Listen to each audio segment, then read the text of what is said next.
Hi everyone. On today's episode of Spittin Facts, we are going to be talking about entrepreneurship. So we have a very special guest here today to talk about their own experiences being an entrepreneur. So let's get into it. Summer, do you want to introduce yourself? Hi, so my name is Summer. I'm the owner of 7 Shades Nail Studio. I've been in business for 5 years, and I'm a mother of 2. I work really hard with my business, and I've gone through a lot of trials and tribulations to get where I am. So I'm ready to talk about it, and I'm excited to be here today. Yeah. We're so happy to have you.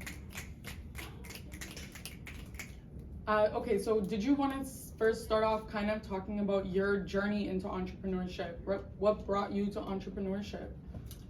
So in my life, I was always, I want to say a little bit rebellious in terms of I like to do things my own way.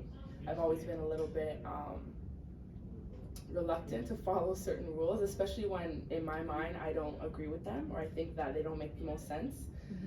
So I always felt like working for people was just a mess for me because it was just constant feeling belittled by certain, that boss employee thing. The power dynamic. Power dynamics never works for me. It just doesn't make sense. So I started off going to college for child and youth care. That was what I originally wanted to do. Okay. I see over here. Yeah. So you were one of my inspirations, Tamika, for sure. When that was my original career path. When I was in school, I ended up. I have 2 children. At the time when I was in college, I had only 1 child. That was when I had my first son. I ended up getting pregnant with my second son while in college, and I ended up losing that baby. And I dropped out of college because of that originally. And during my time at home, I picked up nails because I was dealing with so many different emotions, and I was so depressed, and I was just going through a lot. And I remember one of the hardest things for me to do was go out and see people in the world that would ask me, what happened to the baby, or where's the baby, So I'm like, oh my God, I need to get my nails done, but I know if I go to my nail lady, she's gonna ask where's the baby, and I don't want to answer that. So I'm like, you know what, let me just do my own nails, let's see if it works. So I bought a kit on Amazon, and I decided, let me just try it. I got the gel and the tips and the glue and everything, and I'm just doing what I know, going on YouTube, whatever. Turned out so nice. I couldn't even believe that I did it. I was like, why am I paying this lady when I could have done this myself all the time?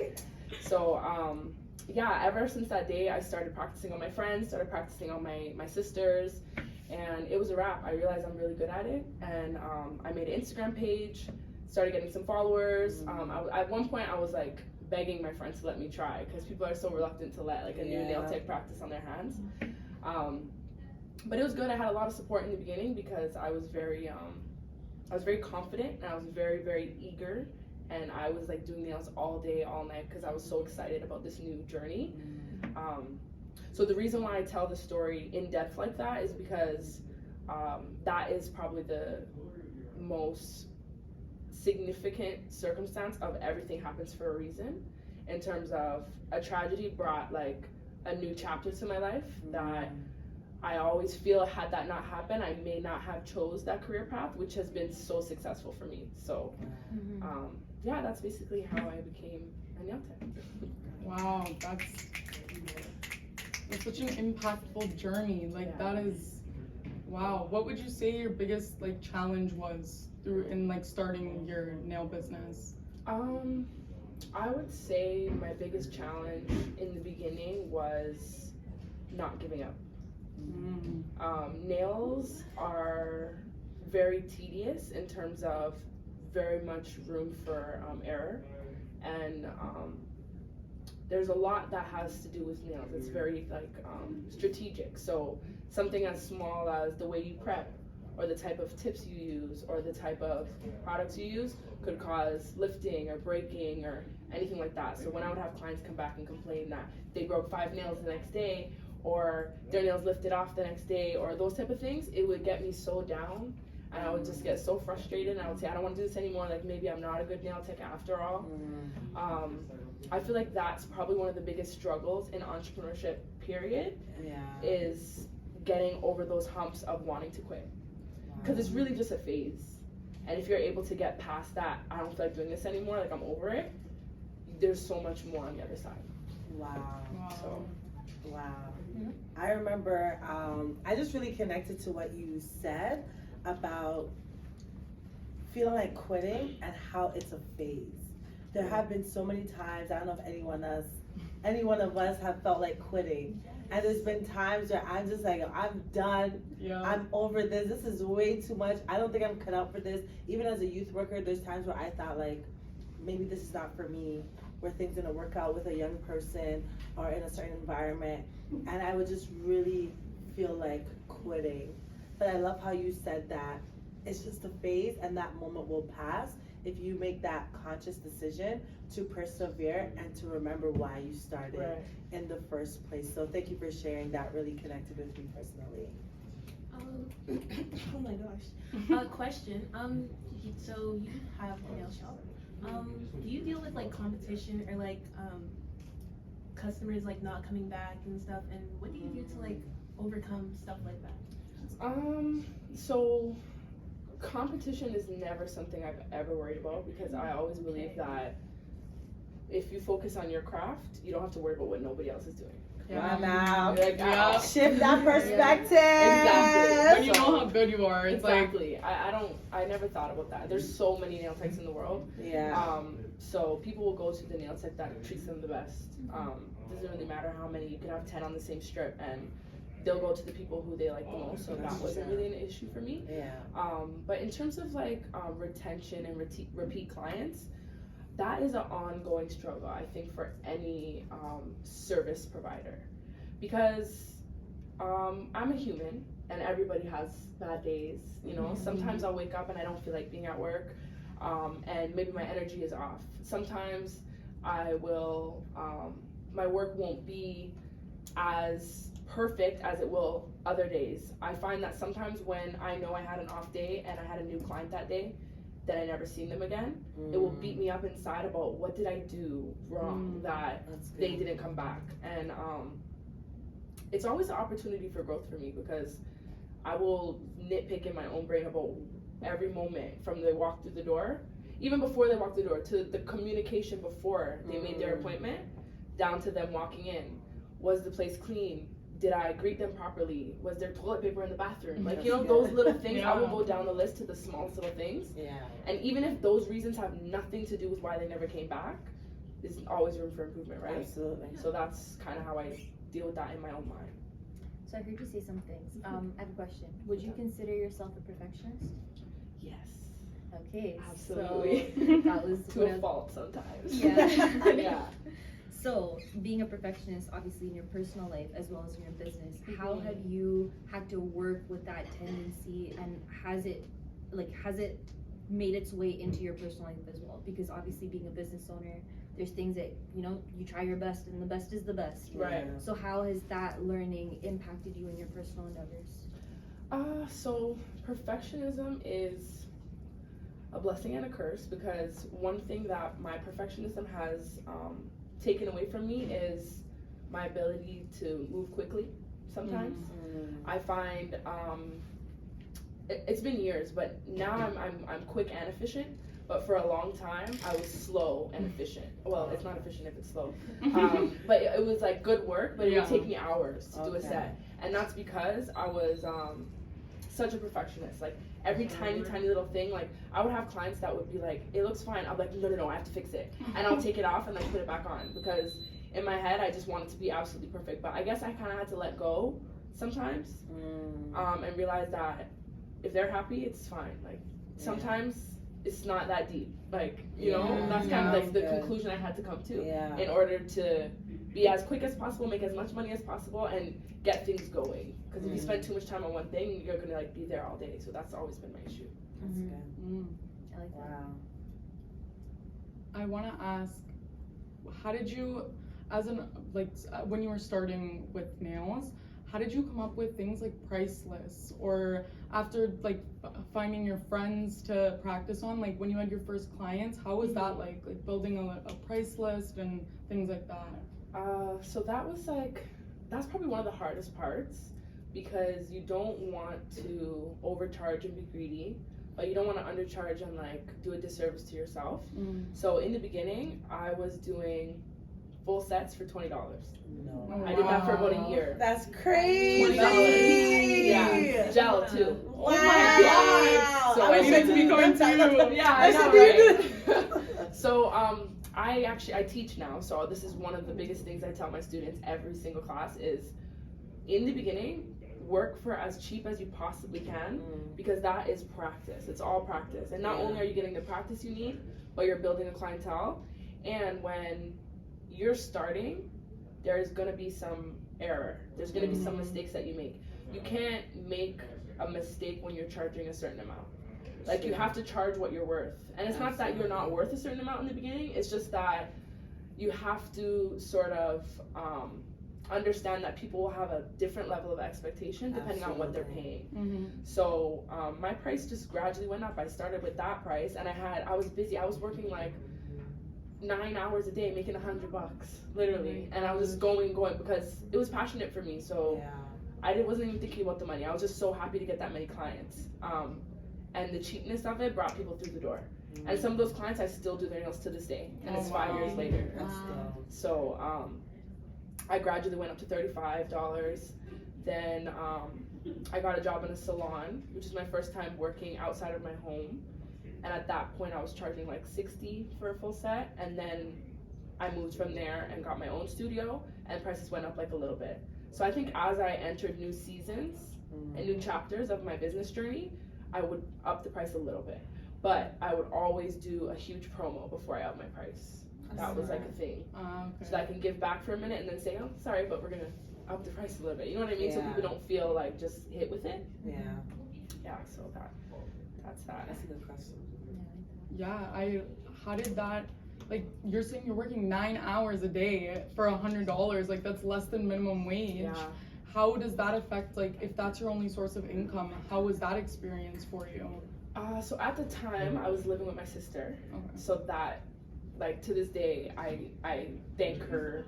She's passed, like, God rest her soul. But I think about her every time when it comes to my business, because she was really, like, there for me when I started. Because I had a child. I had a 1-year-old son. She used to watch my son while I was doing my clients.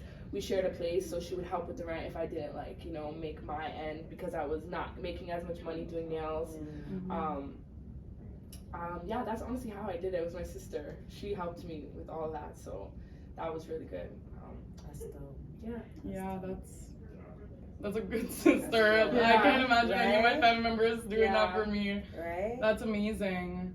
Yeah, shout out to those people who take the time to give you the grace to get up on your feet and to have patience with your process, even when you may not have patience with yourself. And it's those people that really, they see the vision. We may see a vision for ourselves, but they see that vision, and that's why they stick with us no matter what.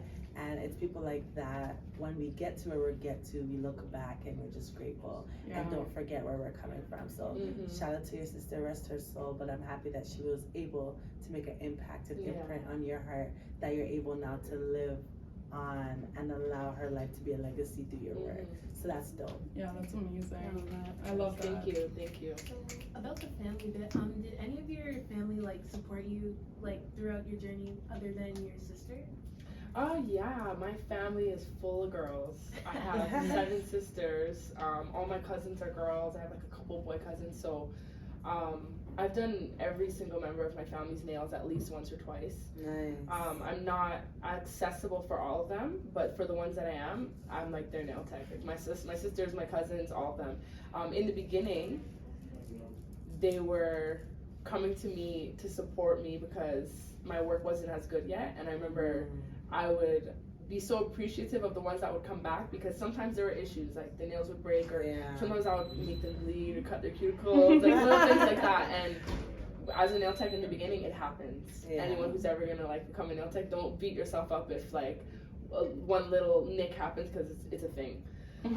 But yeah, I guess I just to this day rate the ones that came back to this day. So, but they're family, so they're gonna come back regardless. Especially now that like my work is so much better. Elite. Yeah. Hey. She does my nails off. Yeah, thanks. So yeah. And then on the flip side, how did you deal with family that did not support you? And did you have experiences with family that did not support you? Yeah. I try to be humble and just appreciate the ones that do, and I try to respect everyone's circumstance. Some people aren't in the distance, and some people aren't in the budget. So I try to respect that, but I will say there are times when it goes through my mind, especially when I see them getting their nails done elsewhere. It'll be like, you could have came to me, but I always like stop myself. When those thoughts happen, I'd be like, stop, don't do it. There's 1,000 nail techs in the world, it's fine, like, you know?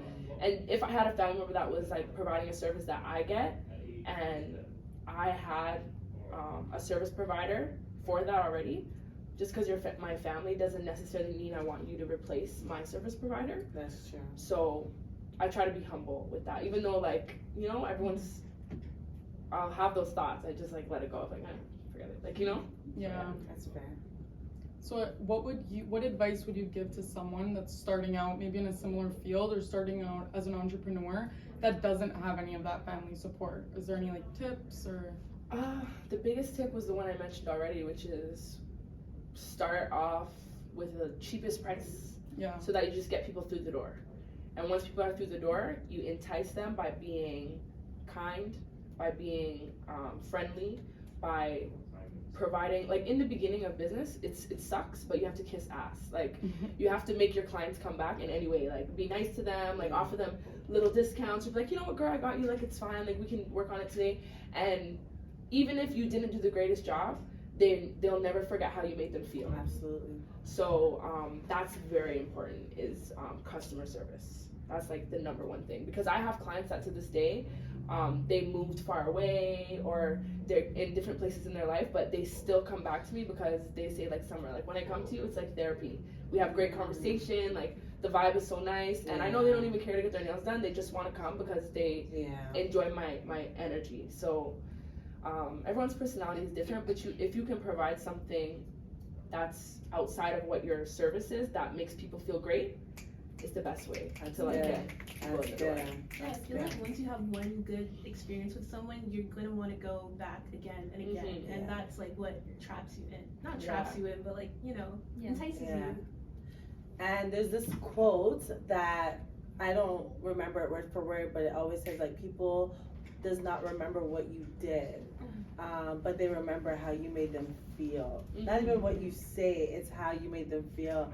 And even speaking from a customer perspective of Summers, I do feel warm when I step through those doors. Even though I knew her before I became her customer, there's a version of her that I don't know, that I didn't know. And I got to know her, and the conversations we have are so beautiful. They're so thought-provoking, and she really provides a very professional yet very empowering service. And it's so much more than I bargained for when I walked through those doors. So then now her work is worth it, but the effort to stay consistent to receive her work is worth it because of that. Low-key, she made me leave my actual nail tech. Just saying, okay? She made me betray her. But like, no, honestly, like she's really that good. So shout out to 7 Shades by Summer for real. Thank you. Thank you. I feel like it's so important in like the service industry, especially like with like women dominated industries. Like even hair, like going to your hairstylist, it's like if they give you that vibe where they're uncomfortable or they're gossiping about other customers or whatever's going on, it's like, okay, I'm really uncomfortable. I want to leave now. Like, just finish my hair quickly, finish my nails quickly. I've been in situations at like nail salons and I'm like, oh my god, like my nails look really good, but I'm scared to go back there.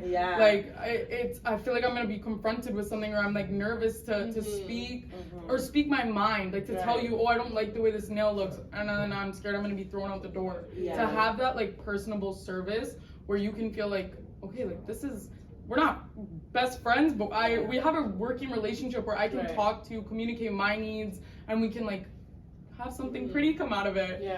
I think it's so important. also it's also the representation for me. Like Yeah. it's so beautiful. Like there's so many nail salons I've been to and they're speaking in a different language.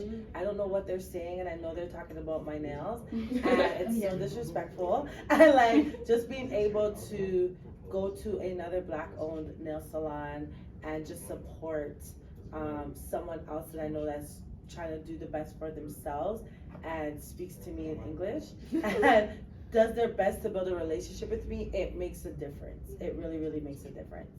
That's like so important to me with my clients is relationship building. It helps lighten the mood. It builds like an ambiance that is comfort.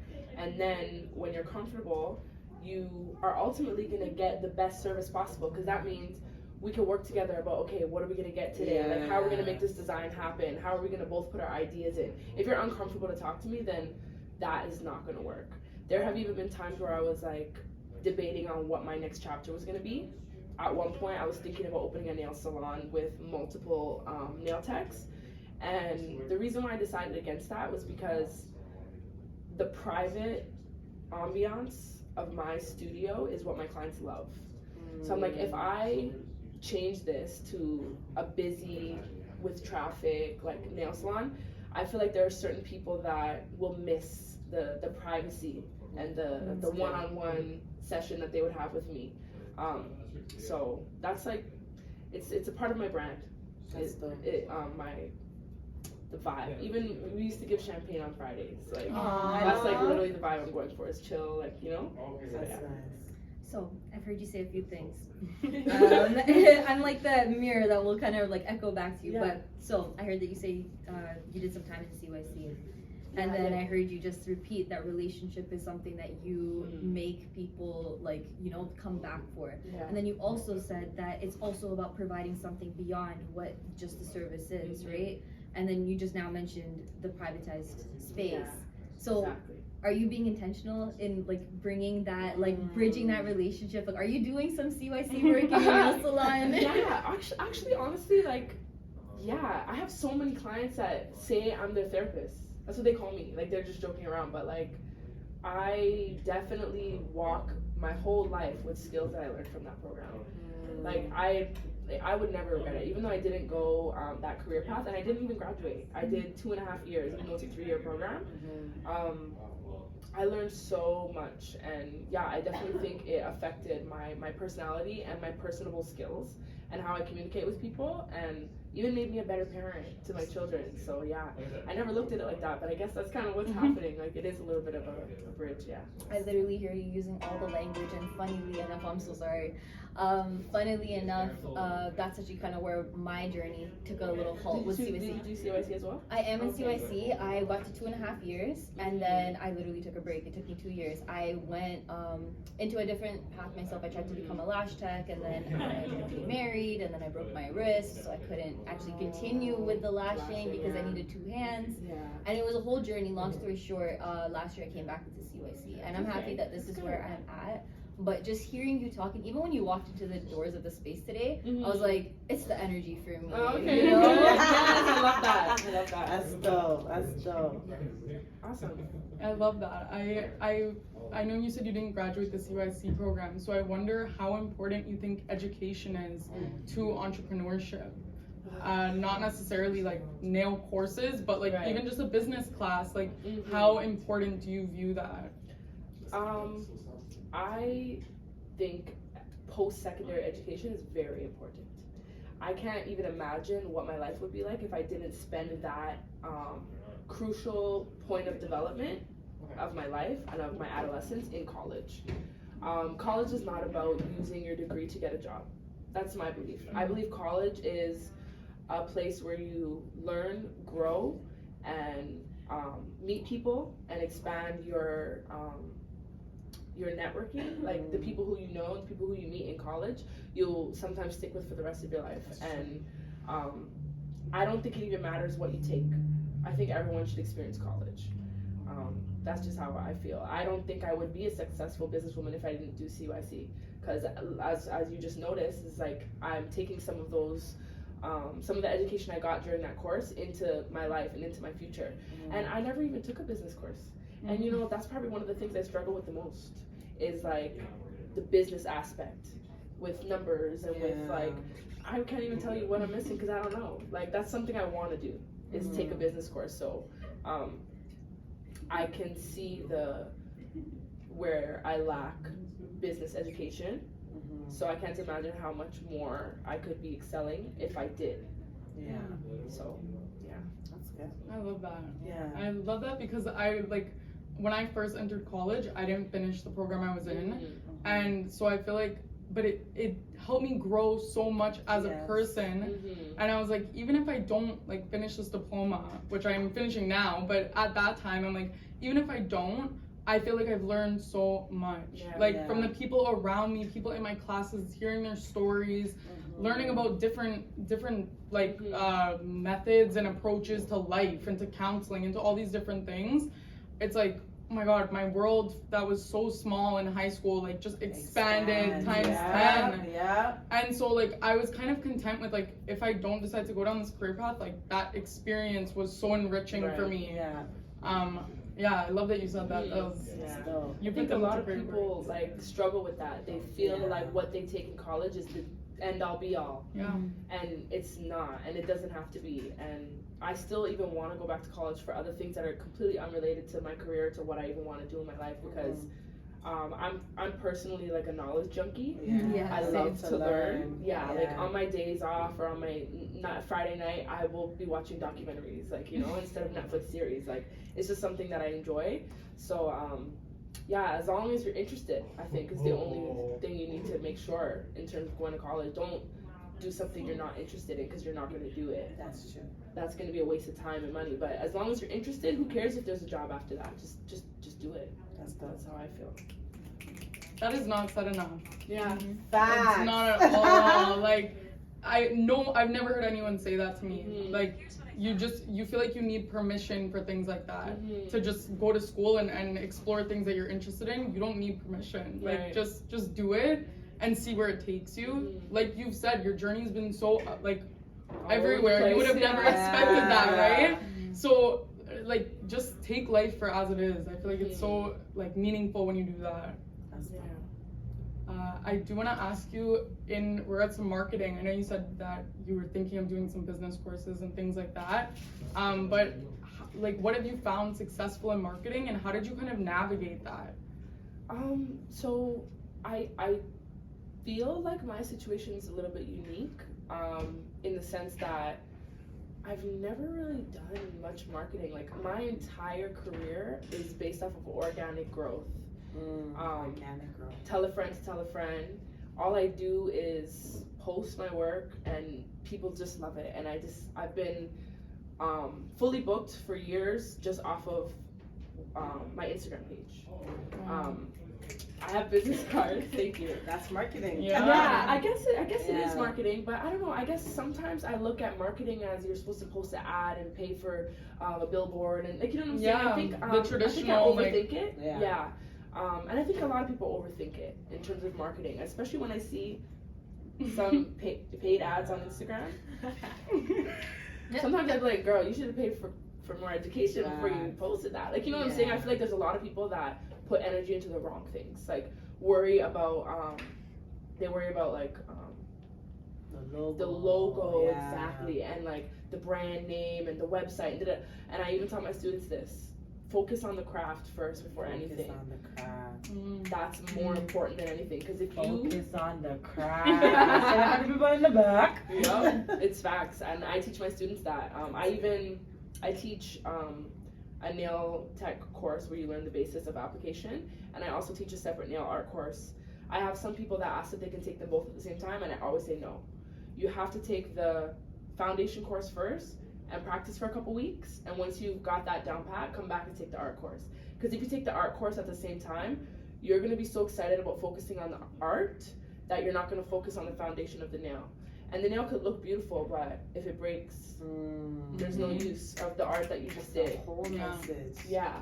So same thing with marketing. I would say focus on the craft, and it'll speak for itself. Wow.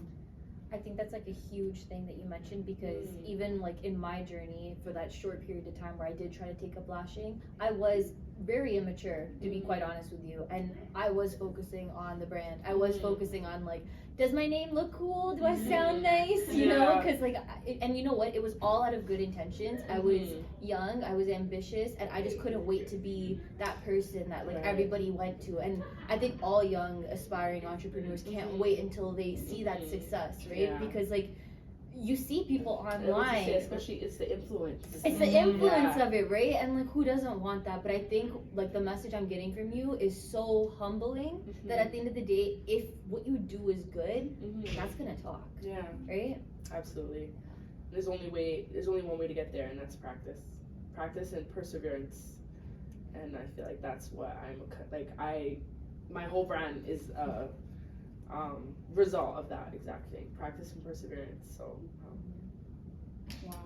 So speaking of young entrepreneurs, I'm like an aspiring one, but not for nail tech, even though that's really cool. For crocheting, like hats and stuff. Okay, cool. What advice would you like give to me starting out right now? Well, the same thing. Just focus on the craft, I guess. But also aside from that, just be I don't know, like feed into niches, into like, or is that the wrong word? What's the word? Trends. Sorry, I meant to say trends. Just try to feed into trends as much as you can. I noticed that social media is so powerful nowadays, and it just takes one video or reel or TikTok to like blow you up. This is advice that I also need. I'm giving it, but I also need it in terms of working on just doing things in the practical way instead of your own way. I always feel like I don't have to do it the way everyone else is doing, but sometimes if it works, try it. I guess. I don't know. I don't want to repeat too many points, but practice and perseverance is the main thing. Just don't give up. And even when you feel like you're gonna, don't listen to that voice.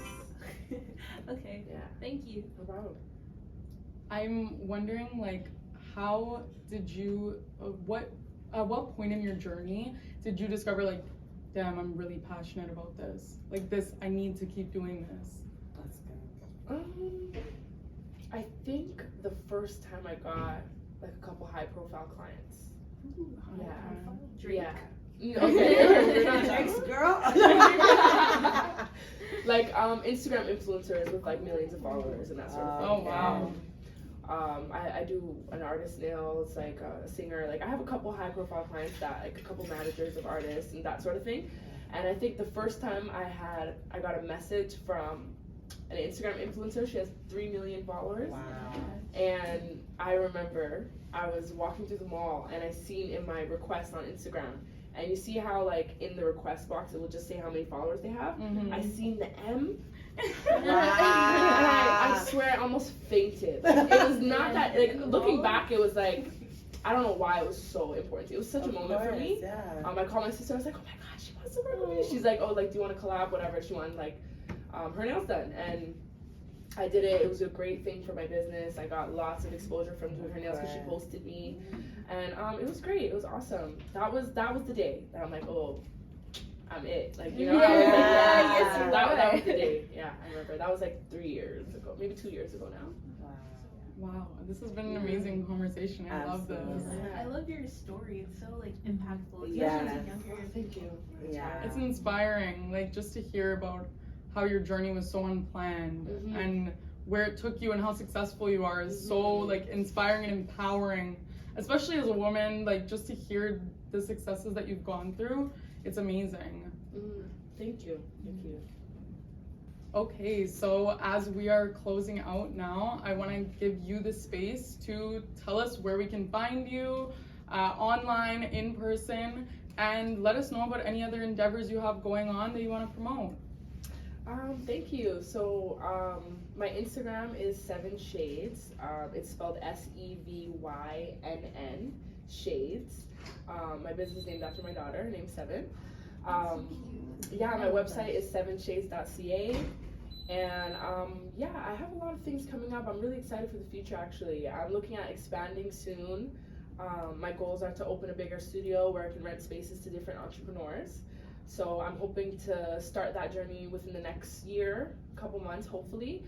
For now, I'm just still doing nails, taking clients. I'm doing trainings as well. So I have a training coming up. We're aiming for May, late May. I'm going to be discounting my training course and teaching multiple students at once. My course is just a gel and acrylic course teaching the basics of application, all that sort of thing. You can find all the information on my website and on my Instagram. Yeah, that's about it. My Instagram is pretty much my main go-to. It has all my work, it has all my information. My studio is located in Mississauga. It's at Britannia and Tompkin. So, yeah, that's about it. I love that. Entrepreneurs empowering entrepreneurs, you know, Yes. creating spaces for them, training them. I love it. Yeah. All of you high schoolers who want to like learn how to do nails, because there are so many in high school. Yeah. You know where to find them now. Yes, definitely. I love to teach. It's one of my favorite things to do. So, yeah, you won't be disappointed. Even on my Instagram, I have a lot of clips from my training, a lot of different reviews from my students that talk about their experience. So yeah, it's really exciting. What's your IG handle for the people? So my Instagram is at 7 Shades. So it's SEVYNNSHADES. And that is everything. That's my Instagram, my website, and my email. Okay. We'll put that up on the video. Yeah, we'll put it Yeah. up. Yeah. I love that. Thank Yes, you thank so you. much. No Thank you problem. for It was sharing your awesome. story. Yes. Yeah, that was dope. I have a question for the group. Is that okay? Yeah. All right. So my question for us group is, what's one thing that we're all walking away with from this conversation? So what's one thing that stood out to you personally from this dialogue? Advertising is not as important as the actual products. Yes. That's a big Yes, girl. Remembering, I guess, where you came from and making sure to take care of others that are in that same place. Wow. Yes. I would say that life is a journey, and sometimes things that can be the most painful can also just be the push that you need Oh, to yes. pivot. Wow. Amen. That's dope. Focus on your craft. Yeah. That part. Focus on your craft. That hit me. Focus on your craft. Sometimes we get way too caught up on the final product, or get into the big grandiose picture in our mind, and we don't take time to embrace the journey, to truly be patient through the process and focus on our craft. So when it is time for that picture to be created or come to fruition, it's not perfect, because nothing will ever be perfect, but it will be efficient, it will be more stable, and you'll create more of an impact when you focus on your craft. So that was dope. Thank you for that. I No needed that. Thank problem. you. Honestly, my takeaway is just I just feel so grateful to be here, and I feel humble, and it's just a reminder of how important the perseverance of my journey has been, because I'm here and I feel like I have so much knowledge to give, and I'm really excited to have been able to give it. And also, if anyone has any questions about entrepreneurship or about nails in general, you can feel free to message me at any time. I love answering those type of things. So, yeah, I love to share. I just want to say thank you so much for your vulnerability, because you did not hold back, Yeah. not even a slight bit. Like, you showed Yes. yourself, you showed your passion. I really feel like I got the chance to get to know a Yeah. part of who you are. Thank you. And so Thank for you. that, I'm very grateful. And Thank you. you know, I'm gonna book a next appointment. Oh, You yeah. know? Yeah. Yeah, Yeah. you want, you'd be good. Yeah, and what was she spitting this whole time? She was spitting Facts! facts! She got into it. She was spitting facts. Thank you, Pure Summer, facts. for allowing us to create this brave space for you. Thank you for your courage to share your journey. You were hot, open, and transparent. And shout out to Thank you for having me. I'm so excited. This was great. Yeah. Yeah, we loved having you. Thank you so much. All right. Hey. That actually sounds pretty good. Oh, she's she good. Okay. Oh my God. Okay. Okay. Go. Jump with me. One more time. Jump with me. Hey. Good. Hey. Hey. Hey, you spittin' facts. You spittin' facts. You spittin' facts. You spittin' facts. You spittin' facts. You spittin' facts. Hey, you spittin' Sorry, I don't know. I can see the one. I love it. She She did it without the mic, and I'm like, I need to put it closer to her to